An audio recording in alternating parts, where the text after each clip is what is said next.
Hello, it's Tuesday.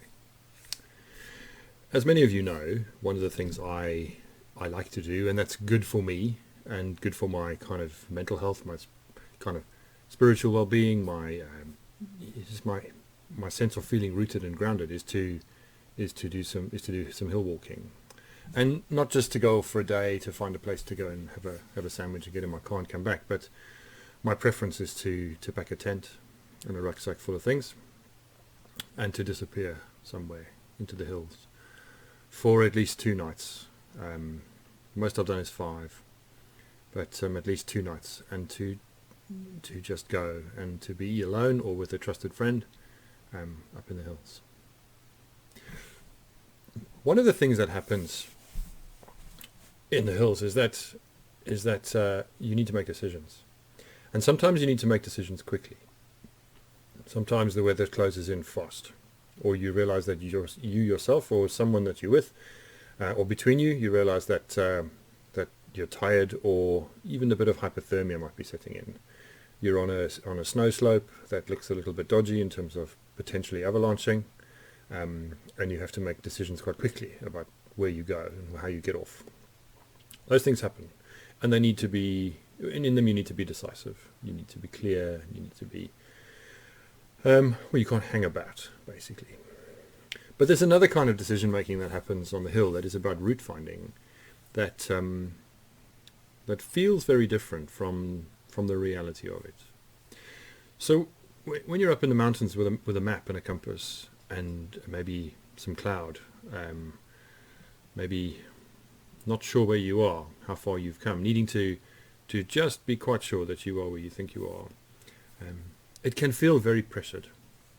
Even if I'm on my own, I can feel very pressured to find out very quickly where I am and to make a decision about which direction to go next.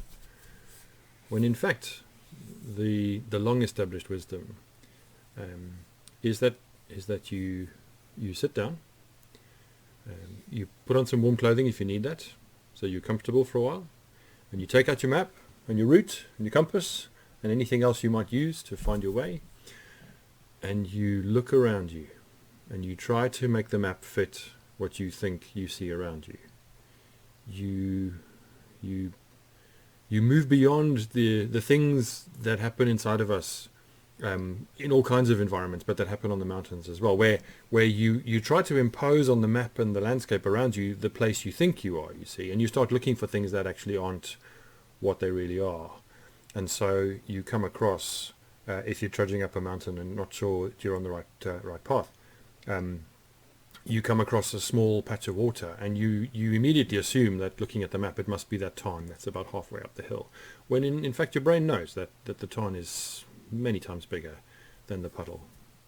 But your brain says, let's just make the puddle the tarn.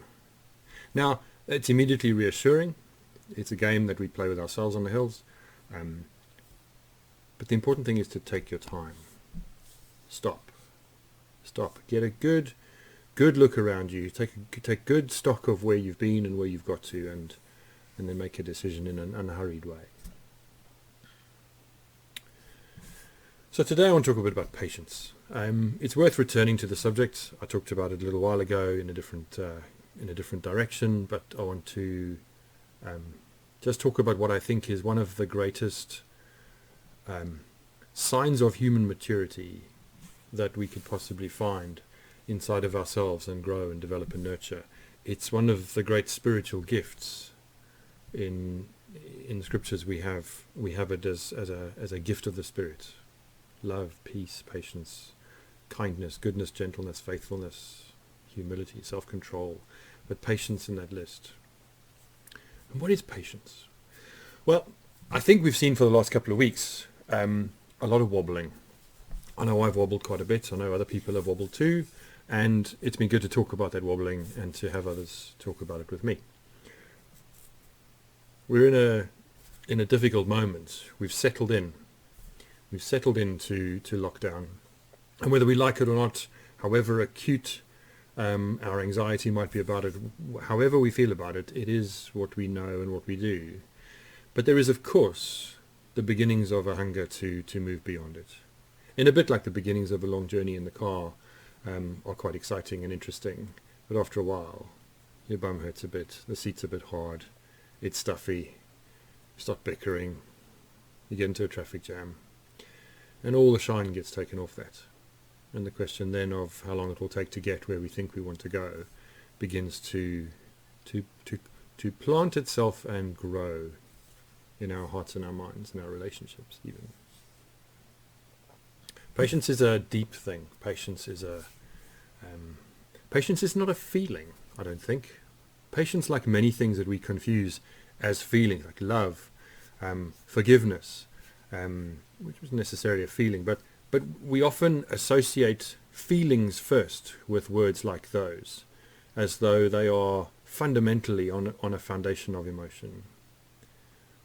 I am not a patient parent. It is one of the hardest things for me to live with about myself. I wish I was more patient. I wish I gave my children, in times past and even now with Lucas, at nearly 50 years of age, I wish I gave him a bit more time and space to just arrive in his own time, out of whatever strong emotion he's had, or into whatever sort of learning he needs to be undertaking. I wish I was better at recognizing that for him the transitions that for us are just matters of fact, coming inside to put in your pajamas to go to bed. For him, those are emotional journeys out of something he's really enjoying into something that's good for him but he doesn't really want. But of course he's 5. So he responds with the emotional maturity of a 5-year-old. And then sometimes so do I. It really doesn't help. Rebecca's much better at that than I am. Patience is not a feeling. Patience is a deliberate, it's mostly, I think, a deliberate choice to engage with the moment in a particular way. And of course, what we've seen around us in the way that we've talked about coronavirus in the last week or so, what we saw in the newspaper headlines over the beginnings of the beginnings of last weekend. The great anticipation of the end of lockdown, or signs of hope, or a clear route map. Of course, those were in many ways selling us a version of our impatience that helped us to feel that it was right and good and justified. Maybe you disagree. That's fine. I don't know how long, none of us know how long coronavirus is going to affect our lives. It's going to still be measured in months and months and months. We're not anywhere near the beginnings of return to anything that has been considered normal, and that word has been used so much in so many ways in these past weeks and months. It's going to be a long time. So how can we grow our ability to be patient? Which doesn't mean just accepting things, and it doesn't mean not having strong feelings about them. It doesn't mean that that we just go along with the views or the diktats or the rules and regulations of others because they say so, that we just accept things. But how do we find the skill and then express the skill of waiting, of being willing to take our time, as frustrated as we might feel, or as anxious or fearful as we might feel? How do we find the skill?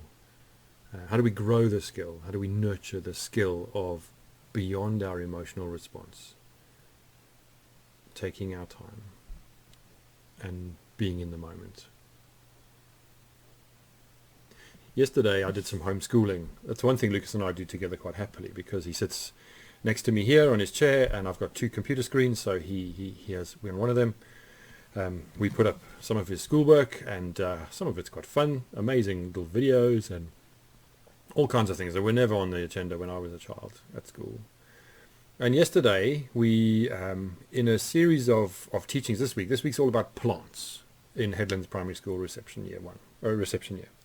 So we did some stuff about plants yesterday, and we watched 2 videos that were the telling of a familiar story in different ways. And the story is Jack and the Beanstalk. So of course the beans are at the center of the story if you're talking about plants.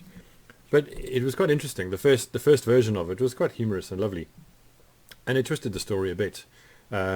Jack was a little more considerate. The giant was actually the child of a giant who chased Jack down the beanstalk and was about to eat him when his mother came down the beanstalk and said, "What are you doing? You can't eat children. We've talked about this. What are you not supposed to do? Not eat other children."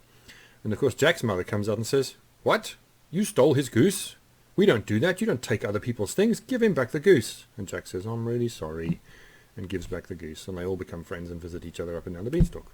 Now, okay, that's not the right version of the story, or not the original version of the story. It's quite a good version of the story. The second was called Jack and the Baked Beanstalk, which was quite a different story entirely. But I guess the thing that got me interested again was this ancient story of the goose that lays the golden egg.